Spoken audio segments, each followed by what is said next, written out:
رحمان پر اعتماد کر رہا ہے اس کے لیے درخواست یہ ہے کہ شام 4 بجے سے پہلے آپ نے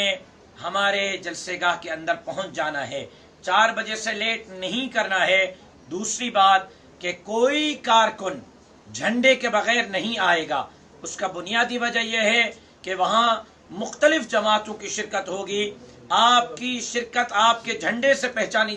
جائے گی کہ یہ کس جماعت کا کارکن ہے۔ آپ بغیر جھنڈے کے آئیں گے تو پتہ نہیں چلے گا کس جماعت کا کارکن ہے، آپ کے ہاتھ میں جھنڈا ہوگا تو دور سے پتہ چلے گا کہ یہ جمعیت علماء اسلام کا کارکن ہے۔ لہٰذا میں کراچی، حیدرآباد، میر پرخاص